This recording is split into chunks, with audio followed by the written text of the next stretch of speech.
Assalamualaikum warahmatullahi wabarakatuh. Perkenalkan, kami dari kelompok 11 mata kuliah Mamalogi dan Herpetologi Akuatik 2020, Manajemen Sumber Daya Perairan, Fakultas Perikanan dan Ilmu Kelautan, Institut Pertanian Bogor.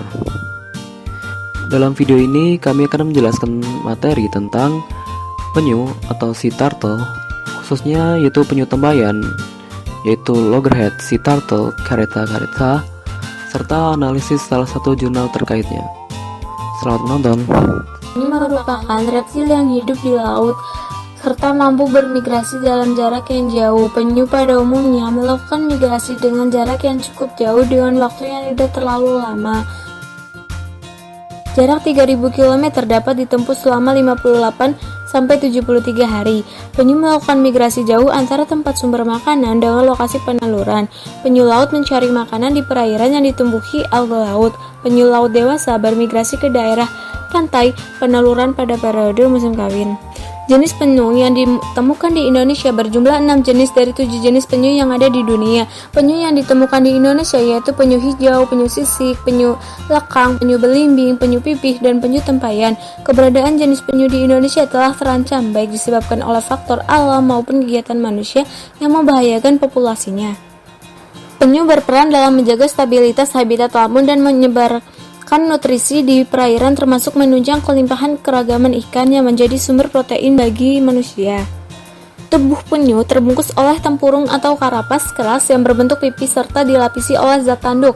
Karapas tersebut mempunyai fungsi sebagai pelindung alami dari predator. Penutup pada bagian dada dan perut disebut dengan plastron. Ciri khusus penyu secara morfologis terletak pada terdapatnya sisik inframarginal, yaitu sisik yang menghubungkan antara karapas, plastron, dan terdapat alat gerak berupa flipper. Flipper pada bagian depan berfungsi sebagai alat dayung. Flipper pada bagian belakang berfungsi sebagai alat kemudi. Pada penyu yang ada di Indonesia memiliki ciri khusus yang dapat dilihat dari warna tubuh, bentuk karapas, serta jumlah dan posisi sisik pada badan dan kepala penyu. Penyu mengalami siklus bertelur yang beragam, mulai dari 2-8 tahun sekali, sementara penyu jantan menghabiskan seluruh hidupnya di laut. Betina sekali mampir ke daratan untuk bertelur. Penyu betina menyukai pantai berpasir yang sepi dari manusia, sumber bising dan cahaya sebagai tempat bertelur. Penyu betina menggali lubang untuk bertelur dengan menggunakan sepasang tungkai belakangnya. Penyu hidup di dua habitat yang berbeda, yaitu di laut sebagai habitat utama bagi keseluruhan hidupnya, dan habitat darat digunakan penyu hanya pada waktu bertelur dan penetasan telur. Habitat darat sebagai tempat peneluran memiliki beberapa karakteristik.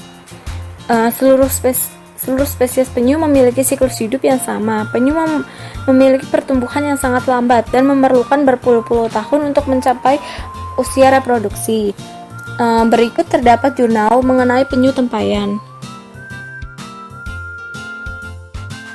Berikut merupakan jurnal yang akan kami bahas, yang berjudul Loggerhead Sea Turtle Caretta Caretta, a target species for monitoring litter ingested by marine organisms in the Mediterranean Sea by Matedi et al. 2017.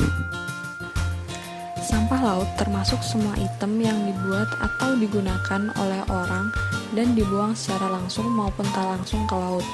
Sampah laut dapat membahayakan hewan laut dengan berbagai cara. Banyak spesies terjerat oleh sampah makro, sementara spesies lain dapat menelan komponen lebih kecil secara tidak sengaja. Hal ini dikarenakan mereka kebingungan antara komponen tersebut dengan mangsanya. Umumnya, dampak plastik yang tertelan berkisar dari mortalitas langsung hingga penyumbatan gastrointestinal, tergores, pola makan berkurang, dan penyerapan senyawa racun. Penyu telah digunakan selama bertahun-tahun sebagai bioindikator polusi.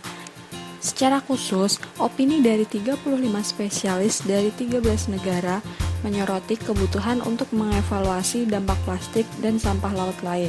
Sampah laut adalah ancaman global bagi keanekaragaman hayati, dan metode standar internasional sangat penting untuk pemantauan sampah secara rutin. Diperkirakan lebih dari 62 juta sampah mengapung di Mediterania. Laut Mediterania ditemukan memiliki salah satu konsentrasi sampah laut tertinggi di dunia.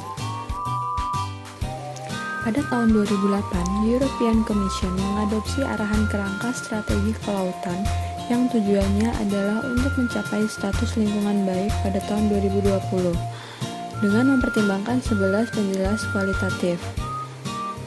Status lingkungan yang baik tercapai ketika properti dan jumlah sampah laut tidak membahayakan pesisir dan laut serta lingkungannya. Metode standar yang digunakan untuk mencapai status lingkungan baik adalah membentuk subkelompok teknis sampah laut untuk mengatasi kesenjangan dan lebih jauh mengetahui tentang pengembangannya. Peneliti ahli dari subkelompok teknis sampah laut menguraikan sejumlah persyaratan dasar biota yang dipertimbangkan untuk tujuan pemantauan dan pemilihan spesies target, di antaranya yaitu ketersediaan sampel, konsumsi sampah plastik secara reguler, dan kebiasaan makan pada wilayah lautan. Penyu tempayan makan secara eksklusif di laut. Secara umum, fase dewasa atau subdewasa, mereka makan pada bagian dasar laut dan kolom air. Sementara, pada saat Yuana mereka hidup di permukaan laut. Karena alasan inilah, mereka mungkin menelan limbah di habitat yang berbeda selama hidup mereka. Setelah beberapa pertimbangan dan studi percontohan yang dilakukan oleh peneliti Italia, para ahli telah memilih penyu tempayan sebagai spesies target untuk memantau sampah yang tertelan oleh organisme laut di Laut Mediterania. Penelitian ini bertujuan untuk mengkonfirmasi penyu tempayan sebagai spesies target utama di Laut Mediterania untuk memantau sampah yang tertelan oleh organisme laut.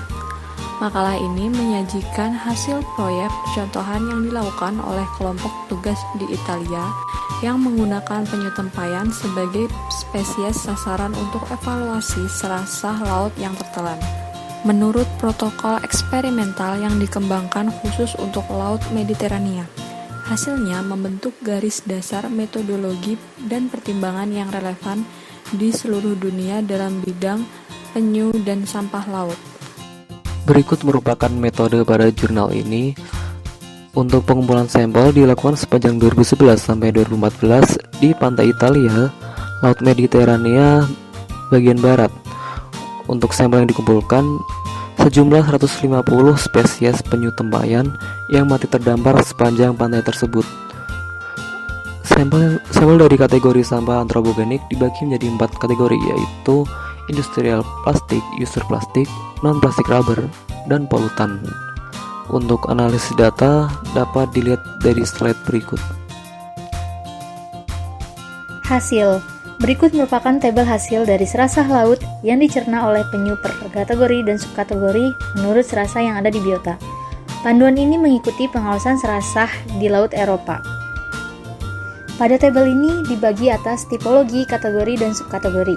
Tipologi terdiri atas plastik, non-plastik, polutan, serta makanan.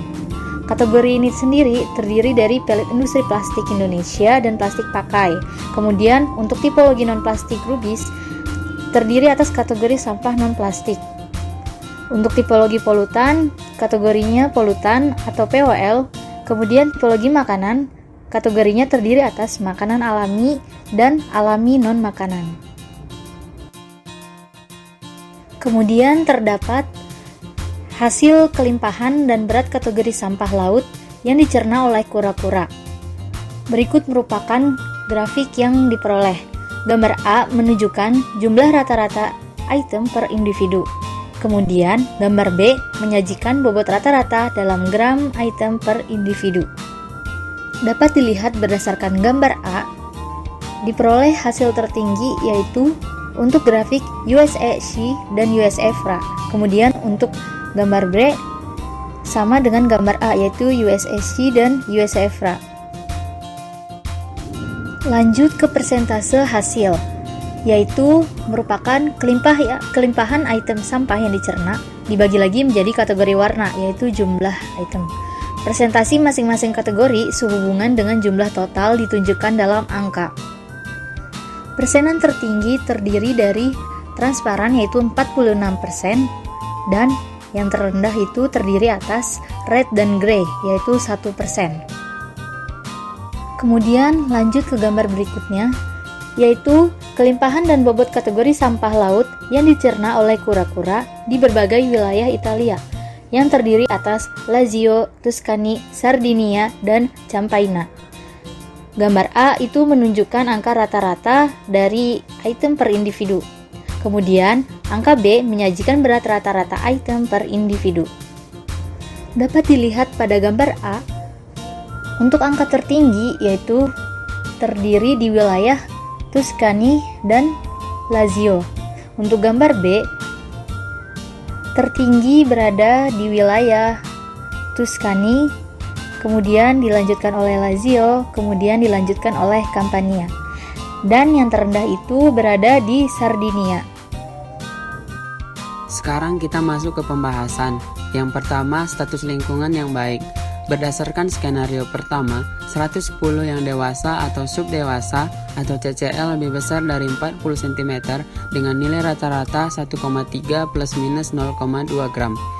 Dalam skenario ini, 27% dari selisih sampel menyajikan nilai sampah daripada nilai rata-rata yang ditemukan untuk seluruh set sampel. Ini adalah nilai yang tinggi, bahkan dalam konteks area yang sangat tercemar.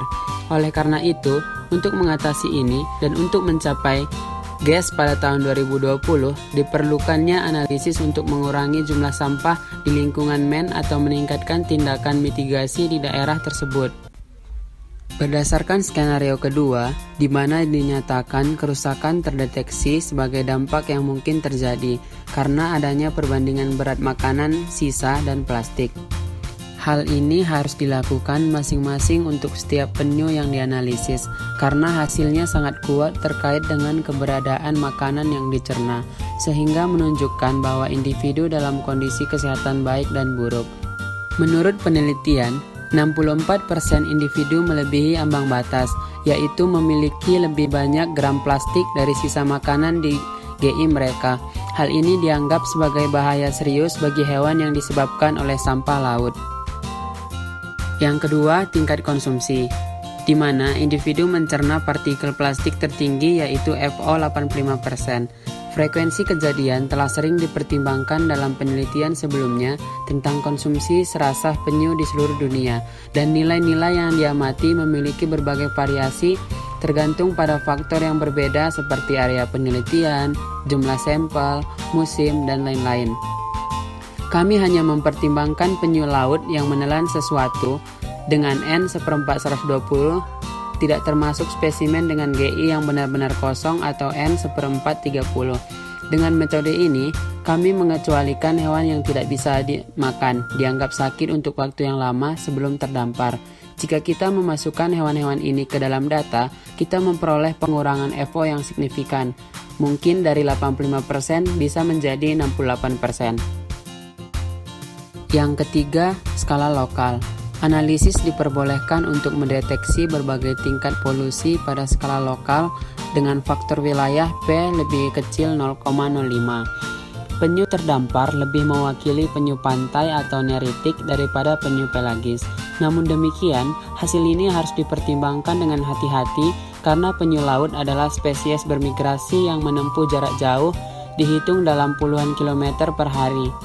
Transit zat dalam saluran pencernaan penyu tempayan menunjukkan bahwa bahan ini dikeluarkan dalam waktu sekitar 10 hari.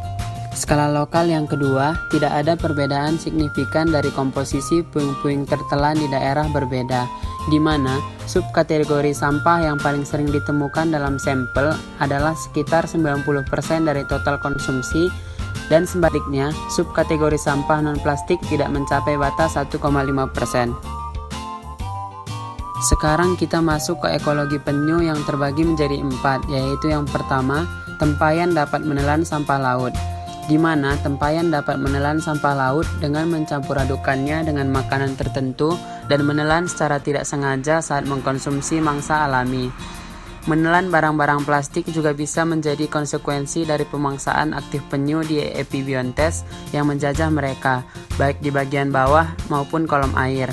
Dalam beberapa kasus telah menunjukkan bahwa penyu mengubah arah perjalanan dan mengurangi kecepatan berenang untuk menggigit sampah, tetapi mereka juga dapat membedakannya. Yang kedua, konsumsi sebagai interaksi utama antara penyu dan serasa laut. Sebagian besar barang-barang sampah di saluran usus terakhir atau usus 81% dari masa kering hampir diekskresikan. Ini menegaskan bahwa strategi pemberian makan umum dari perselisihan tampaknya menempatkan mereka pada risiko tinggi menelan plastik. Tapi perselisih juga dapat menghilangkan barang-barang plastik melalui buang air besar. Yang ketiga, konsumsi sampah sebagian besar menghasilkan efek subkematian daripada menyebabkan kematian, di mana usus harus menjadi bagian utama dari GI untuk diperiksa selama nekropsi, sementara pemeriksaan kerongkongan dan lambung saja akan meremehkan kelimpahan serasa. Yang keempat, usia ditemukan mempengaruhi jumlah sampah. Dalam penyu laut, usia sangat terkait dengan CCL dan sampel kami tidak menunjukkan hubungan apapun antara konsumsi CCL vs konsumsi serasa. Baiklah, sekian materi dari kami. Terima kasih atas atensi yang telah diberikan. Kurang lebihnya mohon maaf. Jika ada kritik, saran, dan masukan akan kami terima sebagai pembelajaran kami ke depannya. Terima kasih. Wassalamualaikum warahmatullahi wabarakatuh.